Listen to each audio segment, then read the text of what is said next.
একদিন ভাবি ডাক্তার দেখাতে গিয়েছিল, তখন আমি বাড়িতে একা ছিলাম। হঠাৎ ভাইয়া ওই কাজ শুরু করল। যখন সে আমার গাউনটা নিচ থেকে সরিয়ে দিল, আমি জোরে চিৎকার করতে লাগলাম। আজ ভাইয়া সমস্ত সীমা অতিক্রম করেছে। সে আমার মুখে হাত দিয়ে আমার চিৎকার থামানোর চেষ্টা করল। আমি রুমে জুড়ে চিৎকার করতেই আলো জ্বলে উঠল এবং ভাইয়া মুখ ফিরিয়ে নিল।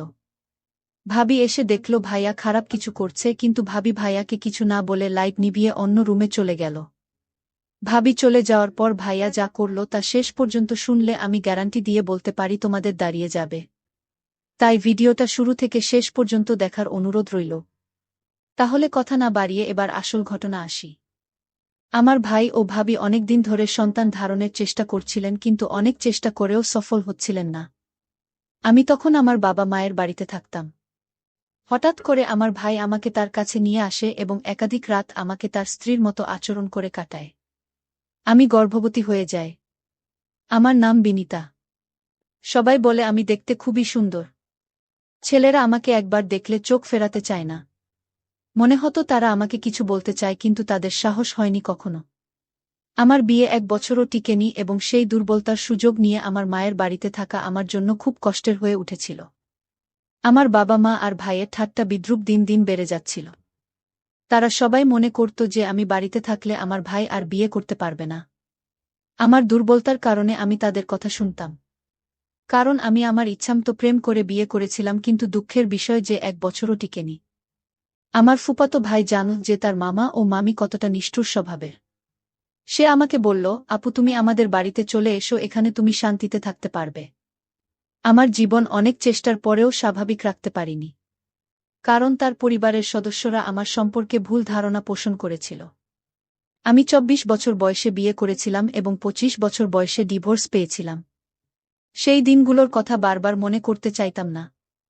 তাই যখন রতন ভাইয়া আমাকে তার বাড়িতে আসার জন্য আমন্ত্রণ জানালো, আমি সেই রাতেই সিদ্ধান্ত নিলাম যে আমি আমার মা বাবার বাড়িতে থাকব না। আমার জিনিসপত্র গুছিয়ে বাসে চড়ে রওনা দিলাম। কারণ আমার মা বাবাও চেয়েছিল আমি যেন বাড়িতে না থাকি। রতন ভাইয়ের সঙ্গে আমার ছোটবেলার বন্ধুত্ব ছিল, সে এমন একজন যাকে আমি ভাই বলে ডাকতাম।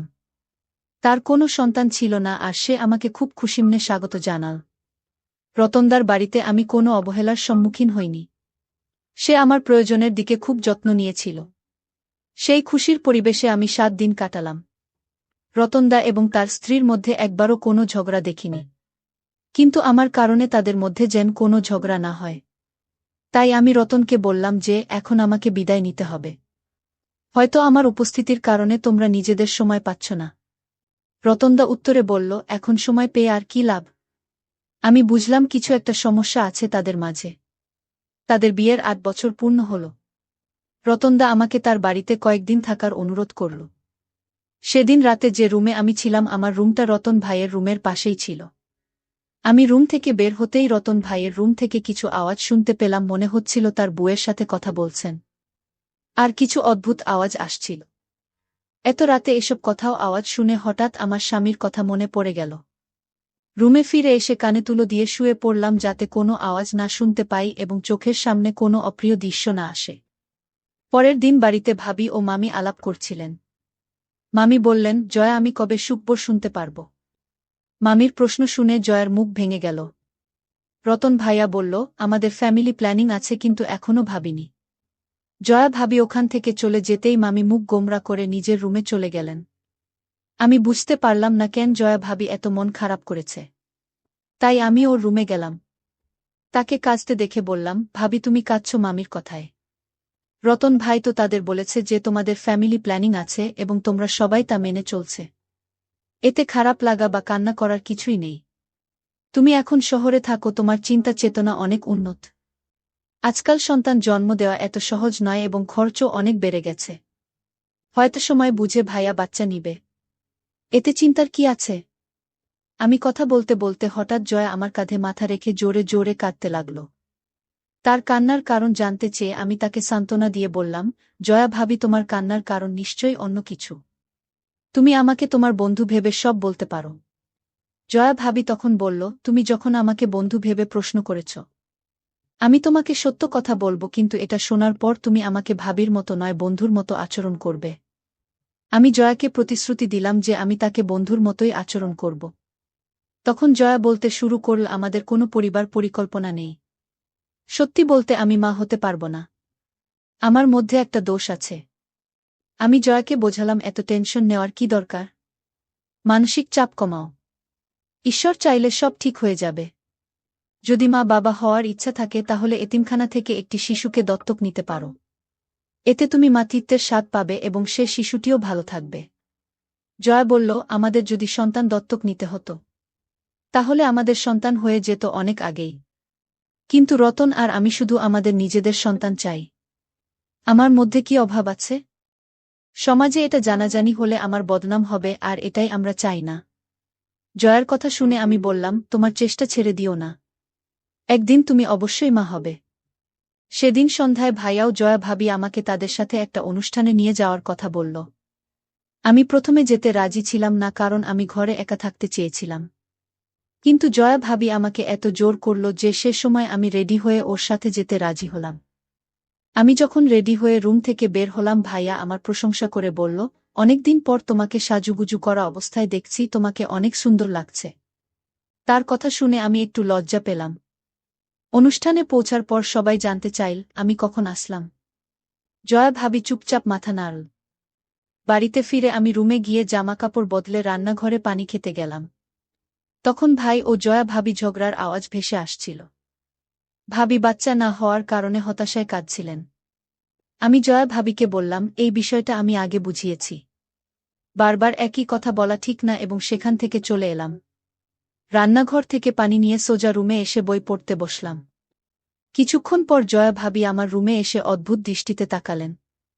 আমি বললাম, ভাবি কিছু বলতে চান? তিনি এসে আমার পাশে বসলেন। 1 ঘন্টা হয়ে গেছে আমরা পার্টি থেকে ফিরেছি, কিন্তু জয়া ভাবি এখনো জামাকাপড় চেঞ্জ করেনি। সে আমার হাত ধরে বলল, তুমি আমার জন্য একটা কাজ করবে আমার বন্ধুর মতো।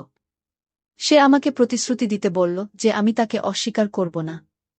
আমি জানি সে আমার কাছ থেকে কি চাইবে, হয়তো সে আমাকে শপিং করতে বলবে, না হয় কিছু ব্যক্তিগত কথা শেয়ার করবে। আমি ভাবিকে বললাম, তুমি যা বলবে আমি করতে প্রস্তুত। তার কথা শুনে হেসে বললাম, হ্যাঁ, তুমি মা হয়ে যাবে। জয়া ভাবি বলল, আমার কথা পুরোপুরি শোন। আমি মা হতে চাই, কিন্তু তোমার মাধ্যমে। আমি বিস্মিত হয়ে জিজ্ঞেস করলাম, আমার মাধ্যমে মানে কি? জয়া ভাবি বলল, তুমি কথা দিয়েছ, তাই প্রত্যাখ্যান করতে পারবে না। গত 7 বছর ধরে আমি মা হওয়ার জন্য আকুল হয়ে আছি। আমরা লাখ লাখ টাকা হাসপাতালের খরচ করেছি। আমি কত ইনজেকশন নিয়েছি। এখন আমি চাই তুমি রতনের সাথে কিছু রাত কাটাও, তাকে ভালোবাস। তার কথা শুনে আমি হতবাক হয়ে গেলাম। ছোটবেলায় যার সাথে খেলেছি, যাকে কাল পর্যন্ত ভাই বলে ডাকতাম, তার বউ আমাকে এভাবে বলছে। আমি বললাম, তুমি এসব কি বলছো? জয়া ভাবি বলল, হ্যাঁ, আমি ভেবেচিন্তেই বলেছি। তোমাকে এই কাজ বিনা পয়সায় করতে হবে না। আমরা তোমাকে 25 লক্ষ টাকা এবং একটি বাড়ি দিব। জয়া ভাবির প্রস্তাব শুনে আমি ভাবনায় পড়ে গেলাম। আমি জানতাম আমার নিজের বিউটি পার্লার খুলতে পারলে ভালো হতো। এই 25 লক্ষ টাকা দিয়ে আমি একটি ব্যয়বহুল প্রফেশনাল কোর্স করতে পারতাম এবং বড় একটা পার্লার খুলতে পারতাম। কিন্তু জয়া ভাবি প্রস্তাব শুনে আমি বললাম, এসব কি বলছো তুমি?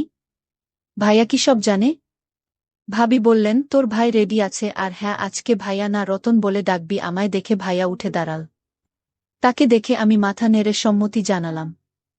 ভাইয়া জিজ্ঞেস করলেন, তুমি কি সত্যিই প্রস্তুত? আমি বললাম, হ্যাঁ, আমি প্রস্তুত। তখন জয়া ভাবি বলল, এখন থেকে ভাইনা রতন বলে ডাকবে। তারা সন্তান চেয়েছিল, আর জয়া ভাবি মা হতে অনেক কষ্ট সহ্য করেছিল। আমার বয়স এখন 26 বছর। আমি জানতাম না ভবিষ্যতে বিয়ে করব কিনা, বা কেউ আমাকে তার মনের জায়গা দিবে কিনা। রতন আমার ফুফাতো ভাই, তাই ছোটবেলা থেকেই বিয়ে করতে পারিনি। কিন্তু সব ভুলে আমি কাজ আর ন্যায্য পাওনা নিতে যাচ্ছিলাম, যাতে ভবিষ্যতে আর কারও সাহায্য নিতে না হয়। আমি ধীর সিদ্ধান্ত নিয়েছিলাম। হঠাৎ জয়া ভাবি বলে উঠল, আমরা এখনই পার্টি থেকে ফিরেছি। তুমিও ক্লান্ত, আজ বিশ্রাম নাও, কাল থেকে শুরু হবে। আমি মাথা নেড়ে রুমে চলে গেলাম। রাতের খাবার খেয়ে পরের দিন আসলো। কিছুক্ষণ পর জয়া ভাবি এসে বললেন, রতন কখনো অন্য মেয়ের দিকে তাকায় না, কিন্তু এখন সে যা করবে আমাদের জন্য করবে। তার হাতে একটা নাইট গাউন ছিল, যা অনেক সুন্দর আর আকর্ষণীয় ছিল। তিনি বললেন, তুমি এই পোশাক পরে রতনের রুমে যাও। সে তোমার দিকে আকৃষ্ট হবে। জয়া ভাবি বললেন, মনে রেখো এটা শুধু একটা চুক্তি, অন্য কোনো ভাবনা আনবে না।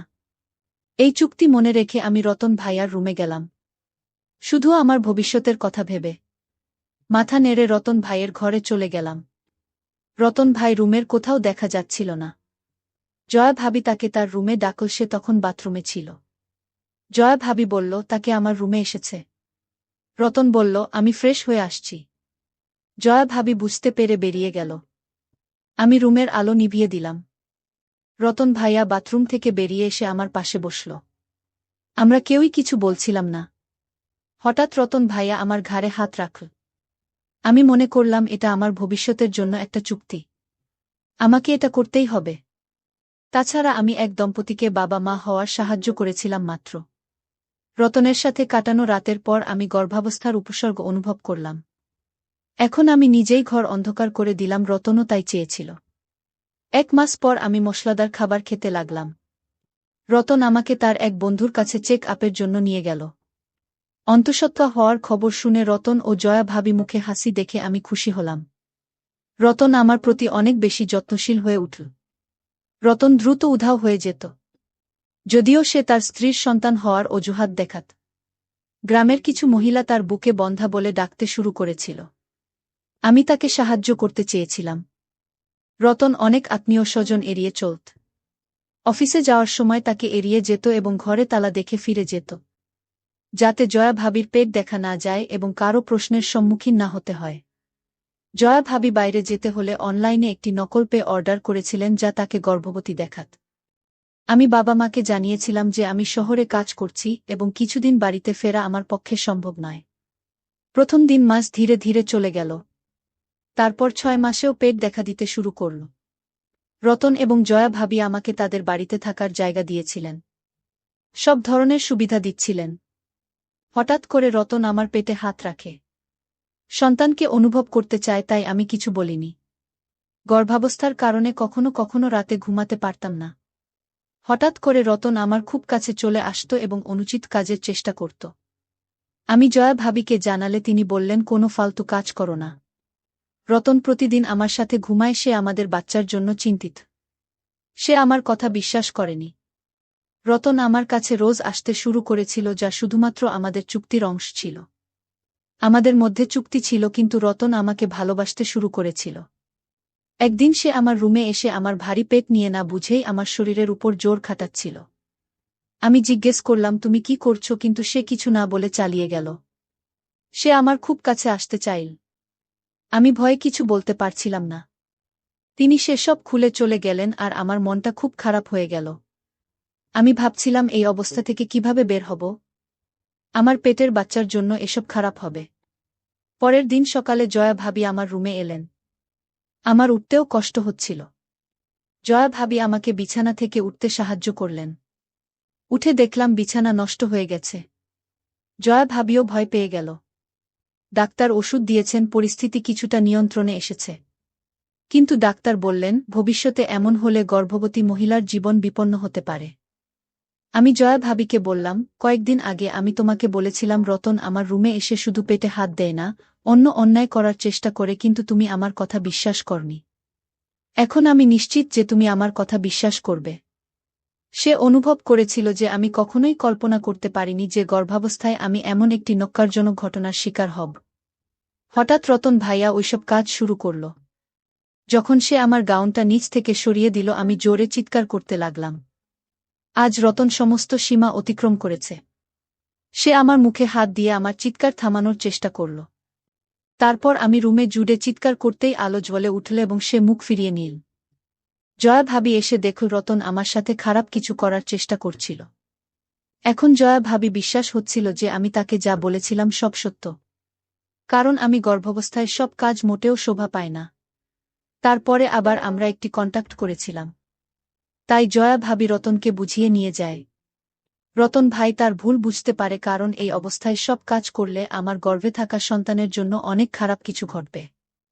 তার কিছুদিন পর আমি সন্তান জন্ম দেই। সন্তান জন্মের পর সে আমাকে টাকা ও বাড়ি দিয়েছিল। এরপর জয়া ভাবি রতনকে নিয়ে তার মায়ের বাড়িতে চলে যায়। আর আমি এই টাকা পয়সা আর বাড়ি নিয়ে সুখে থাকতে শুরু করি।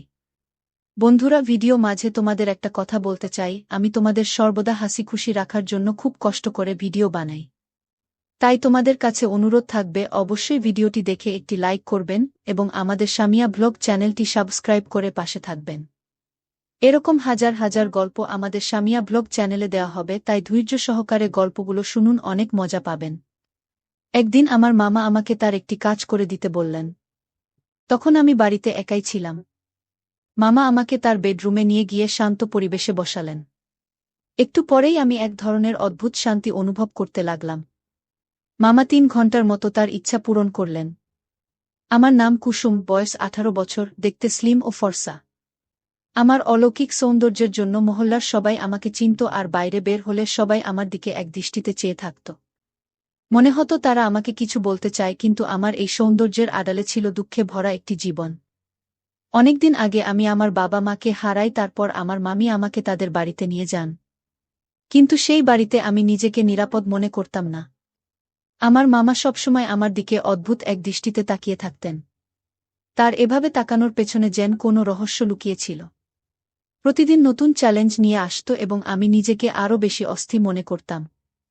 আমি জানতাম না কিভাবে আমার মামার সেই দৃষ্টি এবং অনুভূতি থেকে নিজেকে মুক্ত করব। একদিন মামি বাড়িতে না থাকায় মামা বাইরে থেকে আসে। মামা জানতেন না যে মামি বাড়িতে নাই। আমি খুব ভয়ে ছিলাম, কারণ জানি না মামা ঘরে ঢুকে আমার সাথে কি করবে। মামার ভয়ে আমি বাড়ি থেকে বের হবার সাহস পাইনি।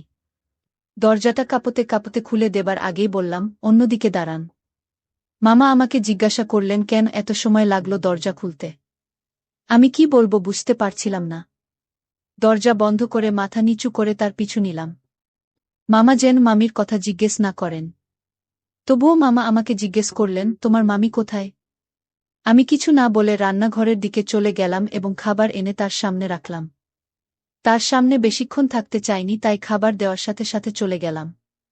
কারণ আমি জানি যদি জানতে পারে মামি বাড়িতে নাই, তাহলে হয়তো আজকে সে আমার সাথে খারাপ কিছু করবে। দ্রুত নিজের রুমে গিয়ে দরজা বন্ধ করে দিলাম এবং মনে মনে প্রার্থনা করতে লাগলাম যেন তাড়াতাড়ি খাবার শেষ করে মামা চলে যান, অথবা মামি যেন ফিরে আসেন। কিছুক্ষণের মধ্যে দরজায় ঠকঠক শব্দ শুনে আমার মনে একটা সাহস চলে আসে। কারণ আমি দেখলাম মামি চলে এসেছে। তাকে দেখে আমি খুব খুশি হলাম। আমার ভয় আস্তে আস্তে দূর হচ্ছিল। আমার মামা মামিকে তার পছন্দমতো বিয়ে করেছিলেন এবং এরপর মামি বাধ্য হয়ে মামার বাড়িতে থাকতে শুরু করেন। আমার যখন ৭ বছর বয়স, তখন মামি একজন পুরোহিতকে বিয়ে করেন। আমার মামা আমাদের ছেড়ে চলে যান। পুরোহিতের সাথে বিয়ে করার উদ্দেশ্য ছিল যাতে আমি সৎ মামার তত্ত্বাবধানে বড় হতে পারি এবং তিনি আমাকে নিজের মেয়ের মতো যত্ন করবেন। মামিও তেমনটাই ভেবেছিলেন। আমার এই সৎ মামা সত্যিই আমার যত্ন নিতেন এবং আমার প্রতিটি ছোট প্রয়োজন মেটাতেন। আমি আমার আসল মামাকে হারানোর পর এই সৎ মামাই আমার সব কিছু হয়ে ওঠেন। সময় দ্রুত কেটে যায় এবং তার প্রতি আমার ধারণা খুবই ইতিবাচক ছিল। কিন্তু যখন আমি ১৬ বছরে পা দিলাম, তখন বুঝতে পারলাম মামার আমার প্রতি ভালোবাসা ছিল, তবে তার মামার মতো ছিল না। আমি এখন কিছুটা জ্ঞানী হয়ে উঠেছিলাম। আমাকে নিয়মিত বাইরে যেতে হতো। অনেক বন্ধু ছিল এবং তাদের কাছ থেকে জানতে পারি যে আমার এই মামা একজন ভালো মানুষ, কিন্তু আমি তাকে পছন্দ করতাম না। সবকিছুই মিথ্যে মনে হতো। আমি এসব কথা কখনোই মামাকে বলিনি। তবে শুধু মামাকে বলতাম আমার মামা ১০ম শ্রেণী পর্যন্ত পড়াশোনা করেছিলেন। তবু আমাদের বাড়ির উঠানের এক কোণে একটি ছোট রুম ছিল, যেখানে মামা বাচ্চাদের টিউশনি করাতেন। মামি বা আমি সেই রুম সম্পর্কে জানতাম না। ছোটবেলায় আমার মামা আমাকে সেই রুমে পড়াতে নিয়ে যাননি, বরং একটি আলাদা ঘরে পড়াতেন। আমি তার কাজকে ভালোবাসায় পূর্ণ মনে করতাম এবং অনুভব করতাম যে তিনি আমাদের ভাল চান। যখন তিনি অন্য বাচ্চাদের পড়াতেন, আমরা দুজনই চুপচাপ থাকতাম। কিন্তু আমি গভীরভাবে চাইতাম যে তিনি আমাকে সেই সেশনে অন্তর্ভুক্ত করুক। বড় হওয়ার পর এবং জিনিসগুলি আরও ভালোভাবে বুঝার পর বুঝতে পারলাম, হয়তো শুধু একটি আকাঙ্ক্ষা ছাড়া আরও কিছু ছিল। টিউশনির সময় গোপনীয়তা। হয়তো তার কর্মের পিছনে এমন কিছু লুকিয়ে ছিল যা আমি আগে বুঝতে পারিনি। আমার কৌতূহল আর সামলাতে না পেরে একদিন সাহস করে মামাকে জিজ্ঞাসা করলাম, কেন তিনি আমাকে অন্য বাচ্চাদের সাথে পড়তে দেননি। তারপর আমি সেই রুমের দিকে এগিয়ে গেলাম, যেখানে সব বাচ্চারা ছিল, তারা ছুটির জন্য প্রস্তুতি নিচ্ছিল। তবে সবকিছুর মধ্যে আমি লক্ষ্য করলাম একটি ১০ বছর বয়সী মেয়ে কান্নায় ভেঙে পড়েছে। মামা তাকে জোর করে থামাচ্ছেন এবং বাড়ি না যাওয়ার জন্য বলছেন। মেয়েটি বাড়ি যেতে চেয়েছিল কিন্তু মামার আচরণ ছিল বেশ কৌতূহলজনক এবং অস্বাভাবিক। আমি দূর থেকে চুপচাপ দাঁড়িয়ে সব দেখছিলাম। কিছুতেই বোঝা যাচ্ছিল না কেন এই পরিস্থিতি ঘটছে। মামা অবশেষে মেয়েটিকে ধরে অন্য ঘরে নিয়ে গেলেন। আমি যেন নিজের চোখকেই বিশ্বাস করতে পারছিলাম না যে মামা এসব কি করছে। আমি পিছন পিছন গিয়ে দেখলাম দরজা বন্ধ হয়ে গেল এবং মামা মেয়েটিকে শান্ত করার চেষ্টা করছেন। আমি সব কিছু চুপচাপ দেখে যাচ্ছিলাম। এবং তখনই বুঝতে পারলাম যে আমার বন্ধুরা মামা সম্পর্কে যা বলেছিল তা হয়তো সঠিক ছিল। আমার মনে মামার প্রতি ঘৃণার বিষ জন্ম নিতে শুরু করেছিল। কিন্তু আমি তা প্রকাশ করতে পারছিলাম না। অন্য সবার কাছে তিনি ছিলেন একজন দেবতা। বিশেষ করে আমার মামির কাছে তিনি শুধু স্বামী ছিলেন না, আরও অনেক কিছু। আমার মধ্যে থাকা আবেগগুলো খুবই বিভ্রান্তিকর হয়ে উঠেছিল। যিনি আমাকে বড় করেছেন তার সম্পর্কে এই দ্বিধা আমাকে ছিঁড়ে ফেলছিল। আমি অনুভব করেছিলাম যে এই মুহূর্তটি আমাদের জীবনের একটি গুরুত্বপূর্ণ পরিবর্তন নিয়ে আসবে। এমন একটি মুহূর্ত যেখানে গোপন সত্য প্রকাশ পাবে এবং সম্পর্ক ভেঙে যাবে। এখন থেকে আমি মামাকে গোপনে নজর রাখতে শুরু করব। এটা ঠিক যে এখন প্রতি ৩-৪ দিন পর পর মামা কোনো না কোনো বাচ্চাকে থামানোর চেষ্টা করতেন। কিন্তু লক্ষণীয় বিষয় হল তিনি সবসময় মেয়েদেরই থামাতে, ছেলেদের নয়। সেই কাঁদতে থাকা মেয়েটি আমার সন্দেহের সত্যতা প্রমাণ করেছিল। কিন্তু মামা যা বলেছিলেন তা কেউ বিশ্বাস করতে প্রস্তুত ছিল না। তিনি বলতেন, সবকিছু বিশ্বাস করা উচিত নয়, বিশেষ করে যা শোনা যায়। যদি কিছু ভুল হয় তাহলে তোমার সাথে এমন কিছু হতে পারে। তিনি জানতেন যে তিনি আমার আসল মামা নন, তবুও তিনি কতটা ভালোবাসেন তা দেখে অনুমান করতে পারতেন যে তিনি ভুল করতে পারেন। কিন্তু সেই দৃশ্য আমার সামনে ছিল। তাই আমি কখনো কখনো সঠিক এবং ভুলের মধ্যে দোলাচল করতাম। আমি ভাবতাম তিনি আমার মামা নন, আবার মাঝে মাঝে ভাবতাম যে মামি তার সম্পর্কে যা বলেছে তা সঠিক। এভাবেই সময় কেটে যাচ্ছিল এবং মামার প্রতি আমার ঘৃণা বাড়ছিল। এখন আমার বয়স 18 বছর এবং মামি আমাকে তার স্কার্ফ ভর স্কুলে পাঠাতেন। কারণ আমি অনেক সুন্দর ছিলাম, তাই তিনি এমনটা করতেন। আমি ধার্মিক পরিবারের সদস্য ছিলাম এবং মামিও ধার্মিক ছিলেন। কিন্তু মামার প্রতি আমার কষ্ট বাড়তে লাগল। আমি যত বড় হচ্ছিলাম তার দৃষ্টি আমার দিকে ততই গভীর হতে লাগল। এখন তিনি আমার দিকে অশ্লীল দৃষ্টিতে তাকাতে লাগলেন। আমি ঘরে গিয়েও বড় স্কার্ফ পরতে শুরু করলাম এবং তার সামনে যাওয়া এড়াতে লাগলাম। তার সাথে খুব কমই কথা হতো। আমার পরিবার ছিল ধর্মীয়। আমার মামা মন্দিরের পুরোহিত ছিলেন এবং মামি খুব ধার্মিক। তাদের অপ্রীতিকর দৃষ্টি এড়াতে আমি মরিয়া হয়ে উঠেছিলাম। ঘর থেকে বের হওয়ার সাথে সাথে বড় স্কার্ফ দিয়ে নিজেকে ঢেকে ফেলতাম, কৌতূহলী চোখ থেকে নিজেকে রক্ষা করার জন্য। কিন্তু এমনকি বাড়ির 4 দেওয়ালের মধ্যেও আমি মামার শ্বাসরুদ্ধকর উপস্থিতি থেকে বাঁচতে পারতাম না। যেখানেই যেতাম তার অপছন্দনীয় দৃষ্টি আমাকে তাড়িয়ে বেড়াত পেছন পেছন। তার প্রতিটি পদক্ষেপে ছায়া হয়ে তার সাথে সংঘর্ষ এড়াতে দৃঢ়প্রতিজ্ঞ ছিলাম। নিজেকে সবার থেকে গুটিয়ে রাখতাম যতক্ষণ না আমার উপস্থিতি প্রায় অদৃশ্য হয়ে যেত। যত কম সম্ভব কথা বলতাম। মামি সবসময় আমাকে মামার ভালোবাসা ও যত্নের বিষয়ে আশ্বস্ত করতেন। তিনি আমাকে আদর করে শিক্ষা দিতেন। কিন্তু এখন তিনি চুপ থাকতে শুরু করলেন। হয়তো তিনি বুঝতে পেরেছিলেন যে আমার মামা সম্পর্কে আমি যা বলেছি তা সত্যি ছিল। যদিও তিনি আমার মামা ছিলেন, যখন একজন ভাগ্নি তার মামার সাথে নিরাপদ বোধ করে না, তখন সেই সম্পর্কটা আর স্বাভাবিক থাকে না। আমি সবসময় অনুভব করতাম যে মামা আমাকে তার ভাগ্নি হিসাবে দেখেন না। তিনি আমার যত্ন নিতেন না এবং আমার ইচ্ছাগুলি পূরণ করতেন না।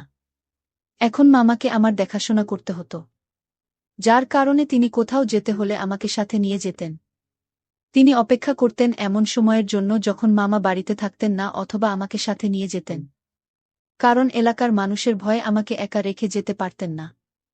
সবাই বলতো আমি ভাগ্যবান যে আমার মামা একজন দেবতার মতো, যিনি আমাকে একজন সত্যিকারের মামার চেয়েও বেশি ভালোবাসেন। কিন্তু কেউ জানত না আমি ঘরে কি অসুবিধায় ছিলাম। আমি এমনকি রাতে রুমের ভেতর থেকে তালা দিয়ে ঘুমাতাম। দরজায় হালকা টোকা দিলেও আমার ঘুম ভেঙে যেত এবং মাঝে মাঝে ভয়ে আমার গায়ের লোম খাড়া হয়ে যেত।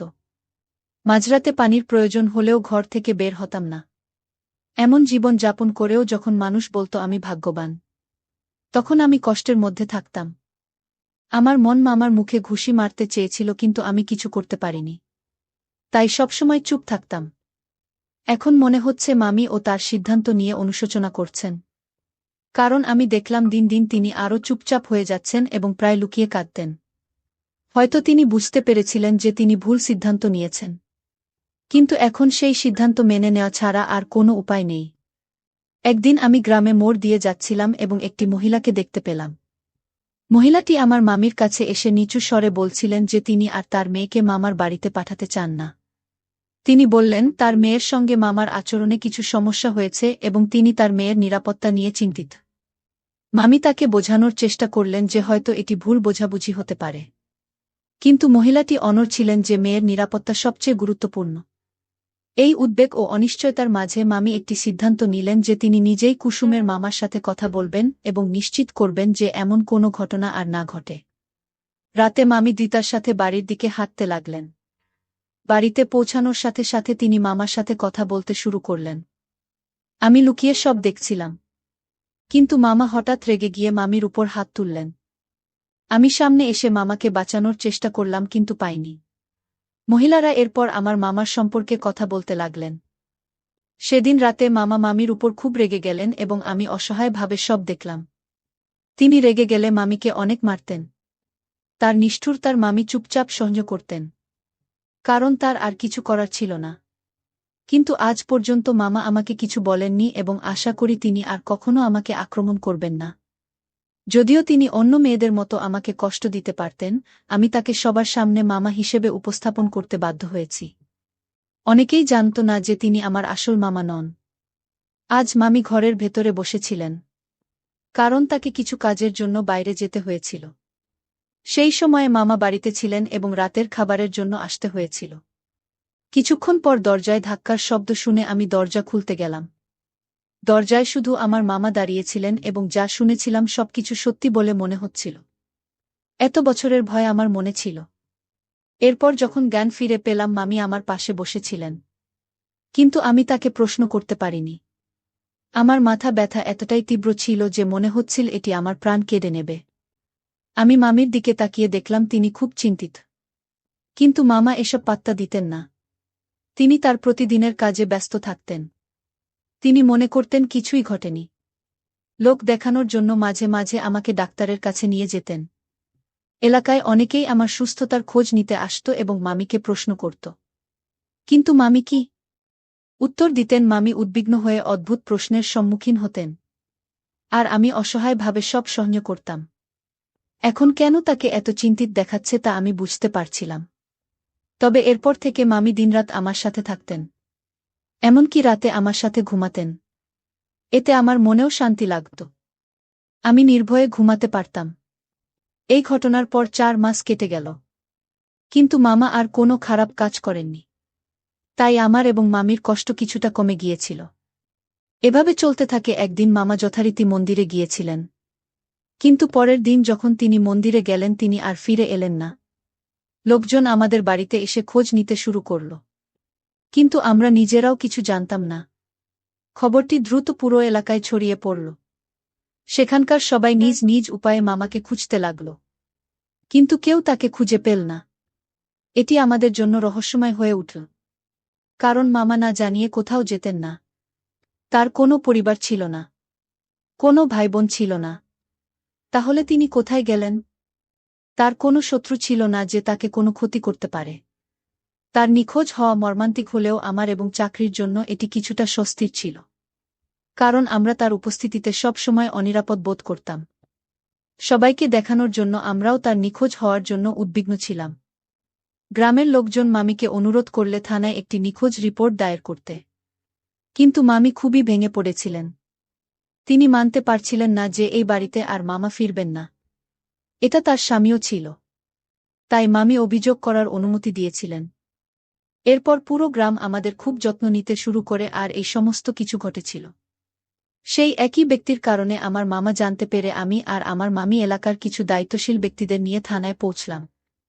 কিন্তু সেখানে আমার মামাকে দেখে সবাই অবাক হয়ে গেল। সে কালো রঙের কুর্তা এবং ধুতি পরে ঘুরে বেড়াত। আর এখন সে প্যান্ট শার্ট পরে, তার চুল এলোমেলো এবং তার ঘাড় আলাদা ছিল। আমরা মনে মনে নিশ্চিন্ত হলাম। কারণ কেউ বিশ্বাস করতে পারছিল না যে সে চুরি করতে গিয়ে ধরা পড়েছে। শুনলাম সেই মন্দিরের পুরোহিত সেজেছিল এবং এখানে চুরি করতে গিয়ে ধরা পড়েছে। পুলিশ তাকে প্রশ্ন করল, তুমি কি একই পুরোহিত? সে বলল, হ্যাঁ, আমি একই ব্যক্তি। তারপর সে পুরো ঘটনা বলতে শুরু করল, যা শুনে আমরা সবাই অবাক হলাম। বাস্তবে সে পণ্ডিত বা পুরোহিত ছিল না। সে একজন ব্যবসায়ীর ছেলে এবং জানে না কোথায় জন্মেছে।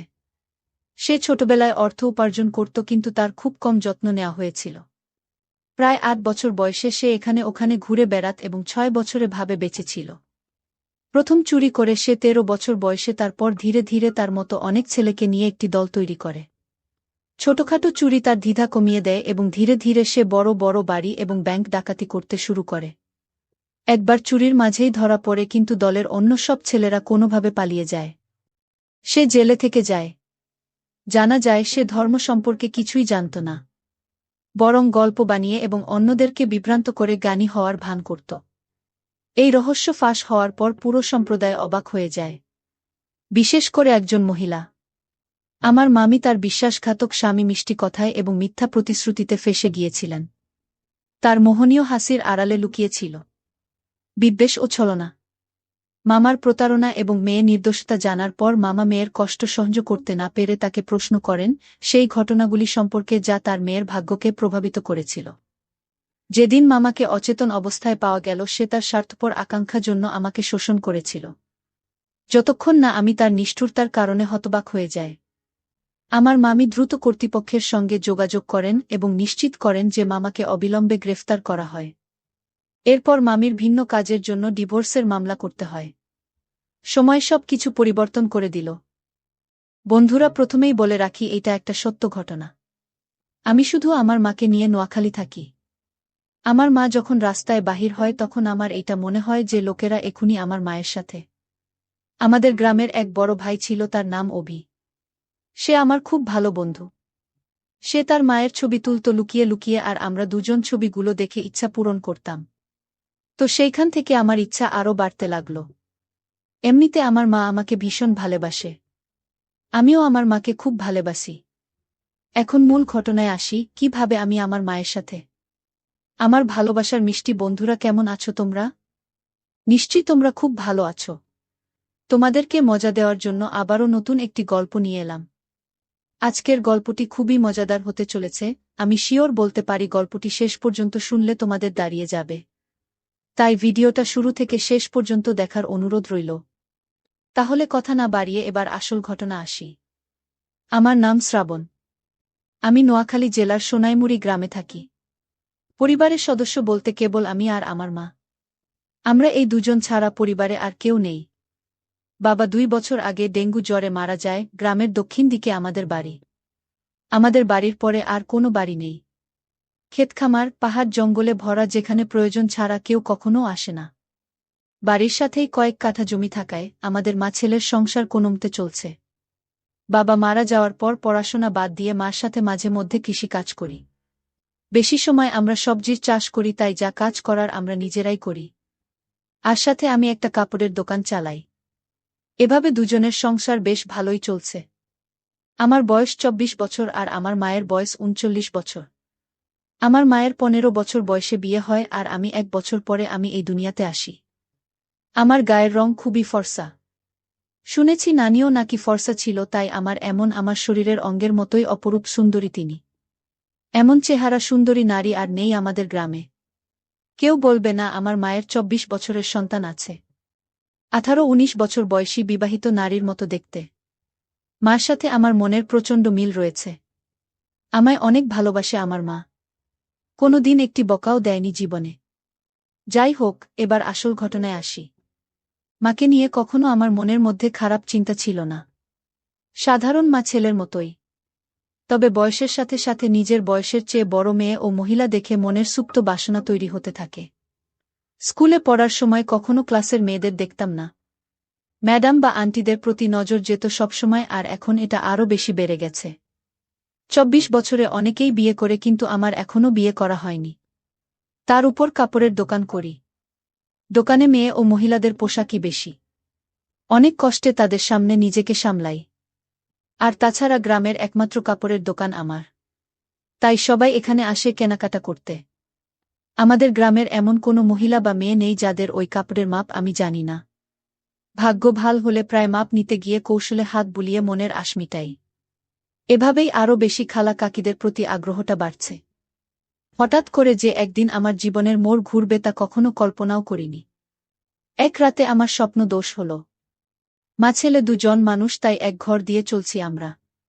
মার আমার অপর পাশে একটা খাটে ঘুমায়।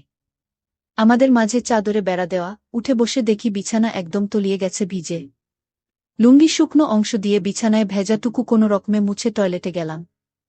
টয়লেট শেষে ঘরে ঢুকতেই হঠাৎ চোখটা মার দিকে গেল আর চোখ আটকে গেল সেদিকে। শাড়ি উপরে উঠে পায়ে কিছুটা বেরিয়ে আছে, কিন্তু এটুকু দেখে আমার চোখ আটকে গেল। নিজের অজান্তেই কেমন একটা ঘোরে হারিয়ে গেলাম। আমিও একটু এগিয়ে মার কাছে গেলাম। মা গভীর ঘুমে আছে। নিঃশ্বাসের সাথে বুকটা ওঠানামা করছে আর আমার মনে হচ্ছে কেউ যেন আমার বুকে ঢাক পিঠাচ্ছে। মন ভরে অধীর আগ্রহে মার সৌন্দর্য উপভোগ করছি। হঠাৎ মা আডমোডা ভাঙতে লাগল ঘুমের মাঝে। আমি দ্রুত নিজের বিছানায় এসে শুয়ে পড়ি। সারাটা রাত শুধু মার কথা ভেবেই পার করলাম। একটুকুও ঘুমাতে পারলাম না। অনেকক্ষণ পরে চোখ বুজলাম। সকালে উঠে উঠোনে গিয়ে দেখি মা গরুর দুধও দোয়াচ্ছে। আগেও দেখেছি, কিন্তু আজ চোখে পড়ল মার পিঠ অনেকটা খোলা, মসৃণ ত্বকের পিঠ দেখে সিনেমার নায়িকাও ফেল। রাতে মার সামান্য সৌন্দর্য দেখেই আমি মার প্রতি নিষিদ্ধ আকৃষ্টতা অনুভব করতে লাগলাম। এটা খারাপ বা ভালো এমন কোনো চিন্তাই মাথায় আসছে না।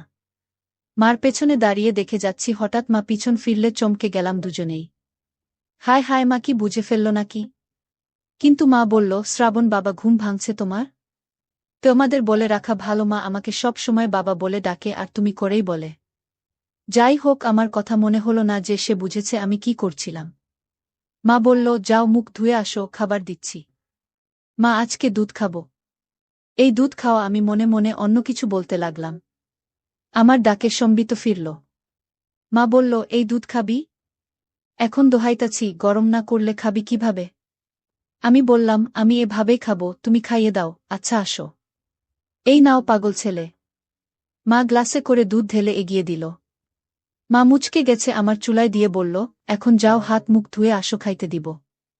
আমি হাত মুখ ধুয়ে খেতে এসে মাকে বললাম, আজ আমাকে খাবার দাও। মা অবাক হয়ে বলল, আজ কি হয়েছে তোমার?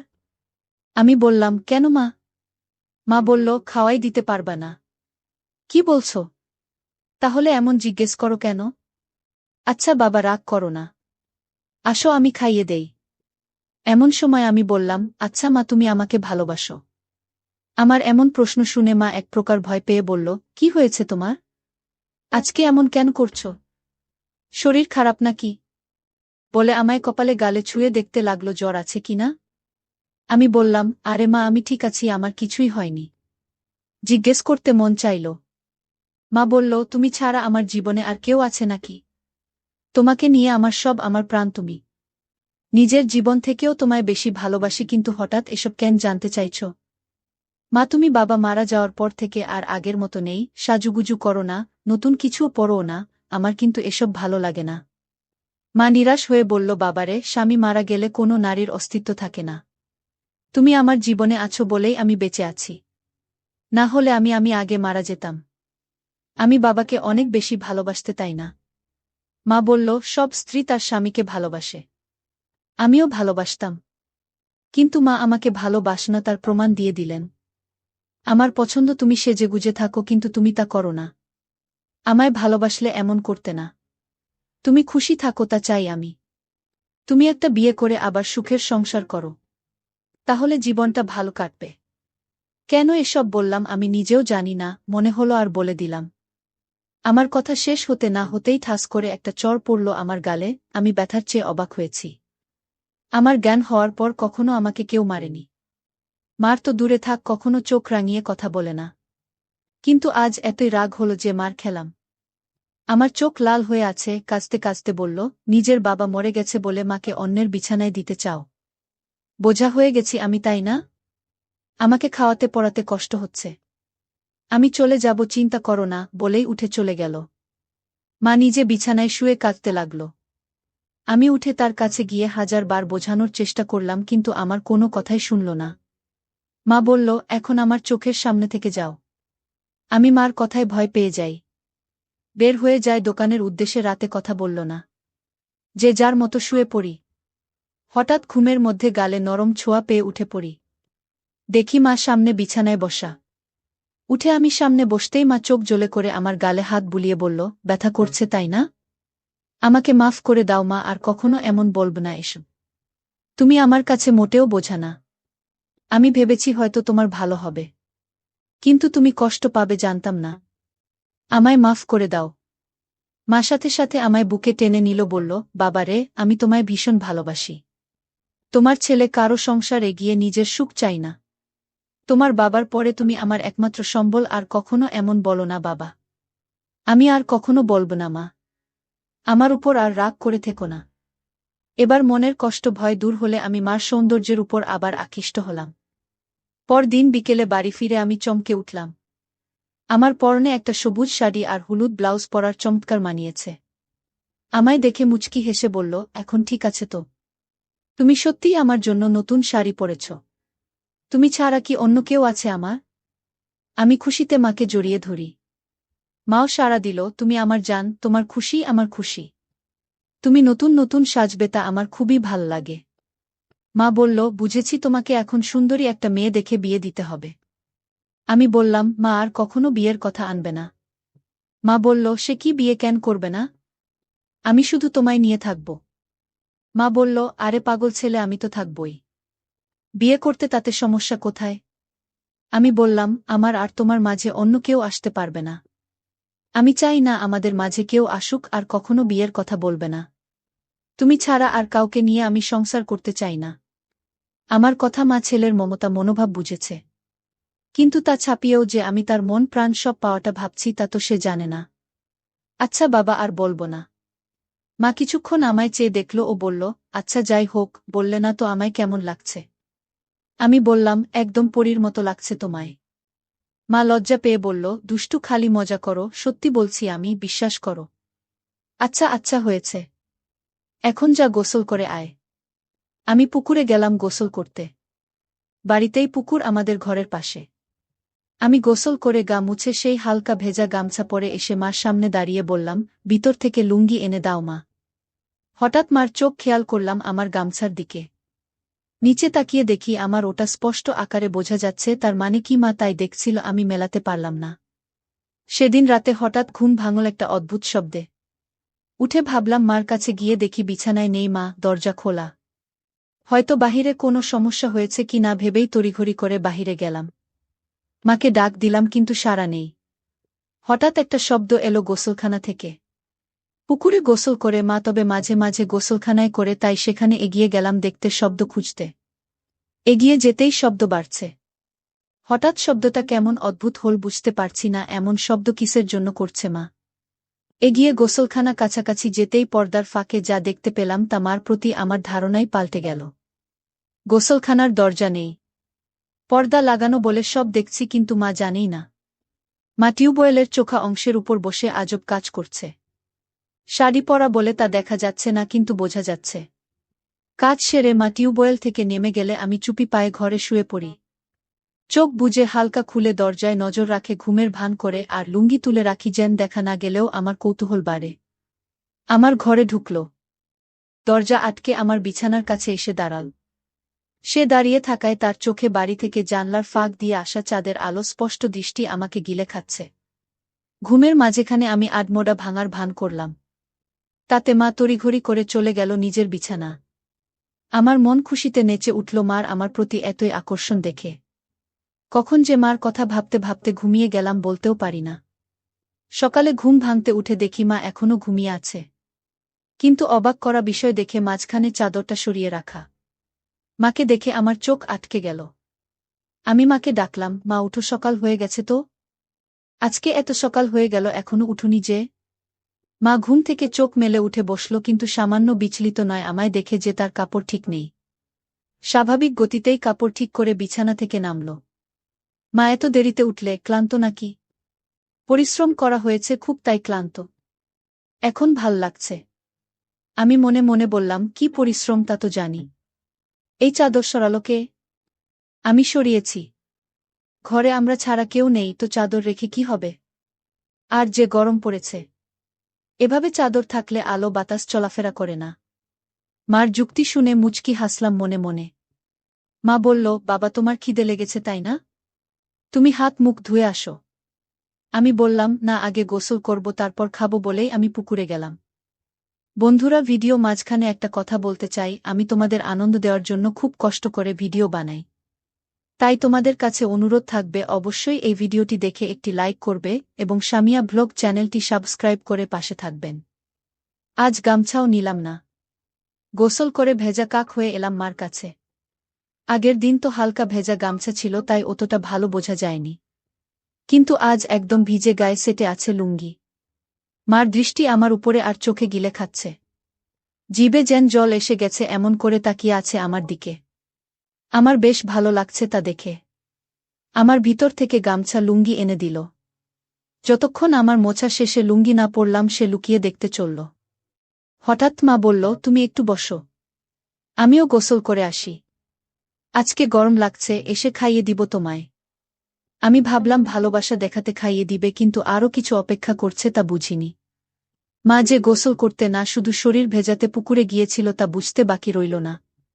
2 মিনিটে ফিরে এলো। আমরা ভেজা শরীরে আগেও দেখেছি এমন ভেজা শরীরে, কিন্তু আজ আমাকে দেখাতে যে আমরা ভেজা শরীরে এসেছে তা আমি জানি।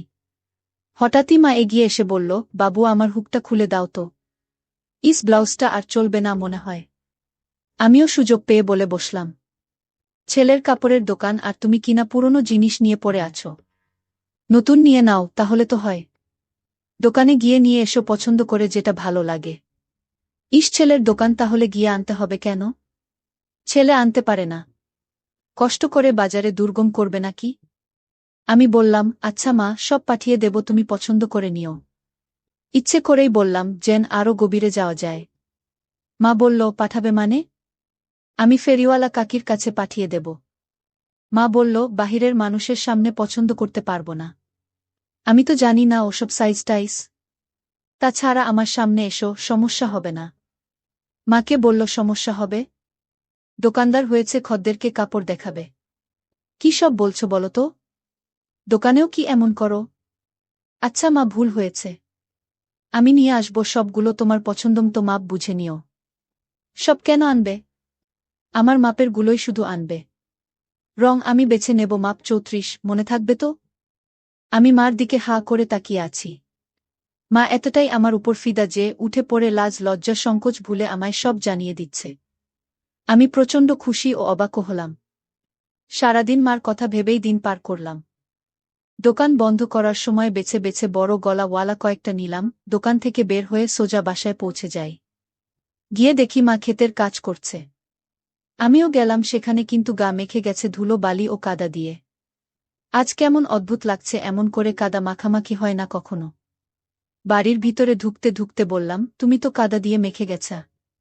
শাড়ি পুরো মেখে গেছে। কি করব বলো? এক সেট হয়ে তো কাজ করা যাবে না তাই না?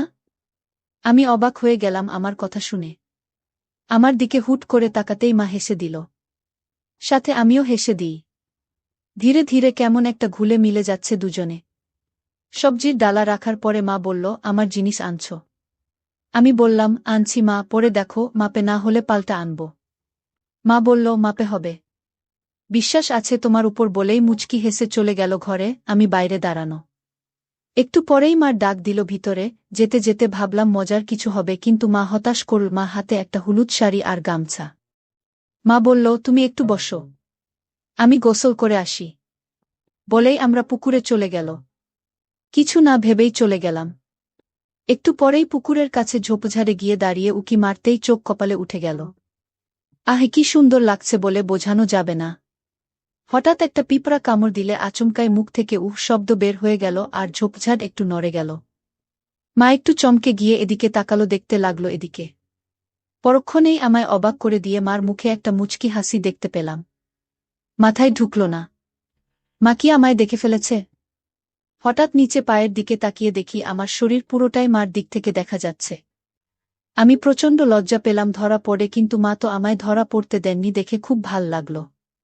মা এবার দেখালো কারিশমা। আগে পানিতে একটা ডুব দিয়ে পানি থেকে উঠল। তখনই আমায় আকাশ থেকে ফেলে মা অকল্পনীয় কাজ করল। ডাঙায় উঠে দাঁড়িয়ে আগে আমার দিকে তাকিয়ে একটা অদ্ভুত মুচকি হাসি দিল। এই প্রথম আমার মার এই সৌন্দর্য দেখে আমি অবাক। আমি দ্রুত ঘরের সামনে চলে যাই ও দরজায় বসে থাকি। তখন মা এলো আবার অবাক করে। আমার সামনে এসে দাঁড়িয়ে মুচকি হেসে বলল, খিদে লেগেছে বাবা? আমি বললাম, হ্যাঁ মা। তোমার এত সময় লাগলো যে? তুমি জানো না বুঝি? আমি বোকার মতো তাকিয়ে আছি মার চোখে। দুজনেই একটু আগে বিষয়টা জানি কিন্তু কেউ স্বীকার করে এগোতে পারছি না। সময় নিচ্ছি কিন্তু মা এক ধাপ এগোনো হয়ে গেছে। আমার দিকে এক প্রকার এগিয়ে এসে বলল, কি দেখছো বাবু? আমিও লজ্জা সংকোচ কাটিয়ে বলি, তোমার জন্য এনেছি, ওগুলো পড়লে ভালো লাগবে। মার মুখে মারাত্মক একটা হাসি এনে বলল, কেন এগুলো ভালো লাগে না আমায়? ভালো লাগে, কিন্তু আমি যা এনেছি তা এর চেয়েও সুন্দর মানাবে তোমায়। বেশ নজর রাখছে দেখছি আমার উপর। মা আমায় সুযোগ দিচ্ছে। আমি তা ভেস্তে দিলাম না। আমি বললাম, আমার খদ্দের তুমি, কোথায় কেমন লাগবে তা আমার দেখার দায়িত্ব। মা চোখ পাকিয়ে বলল, তাই তাহলে তো গ্রামের সব মেয়ে মহিলার দিকে দেখা হয়ে গেছে। আমি হকচকিয়ে গেলাম, কথা সত্যি, কিন্তু বুঝলাম মার খানিকটা জ্বলন হচ্ছে।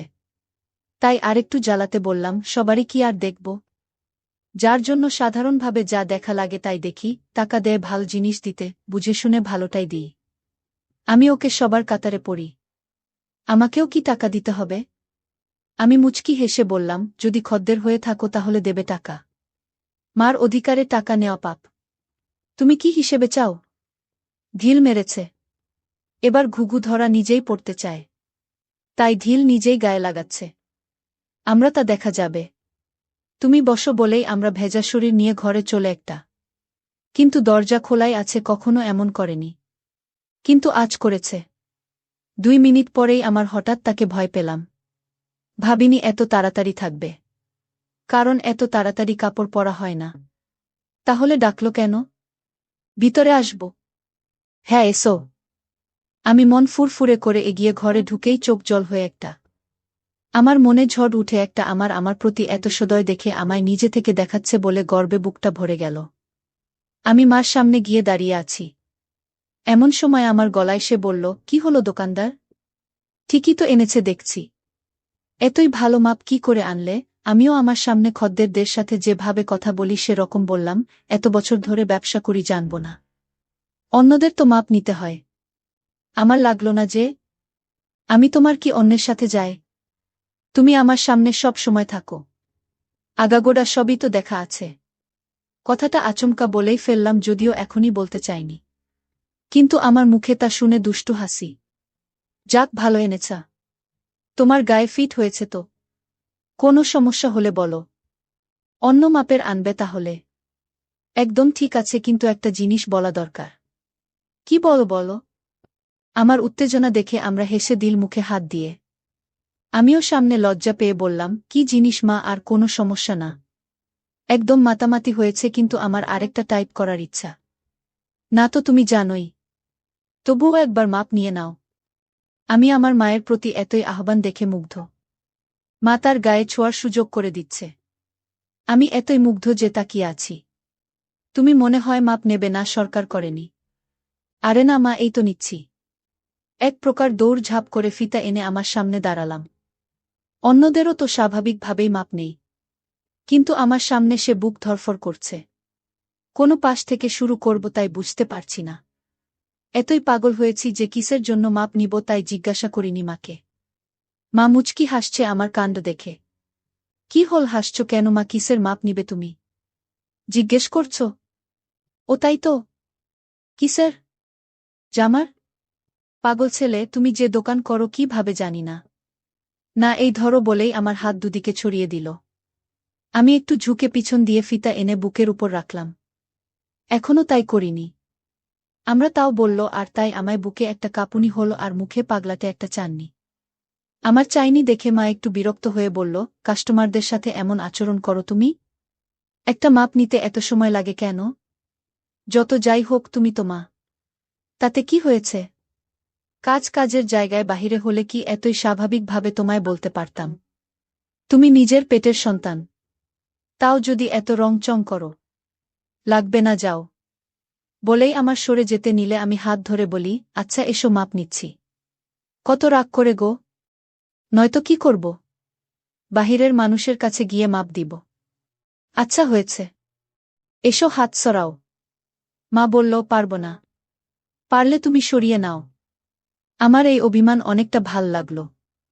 আমি এবার সংকোচ কেটে গেল, তাই আমিও এগিয়ে গেলাম। বন্ধুরা, আজকের গল্পটি যদি তোমাদের ভালো লেগে থাকে তাহলে অবশ্যই ভিডিওটিতে লাইক করতে ভুলবে না। আর এরকম নতুন নতুন গল্প পেতে আমাদের সামিয়া ব্লগ চ্যানেলটিকে সাবস্ক্রাইব করে পাশে থাকবে।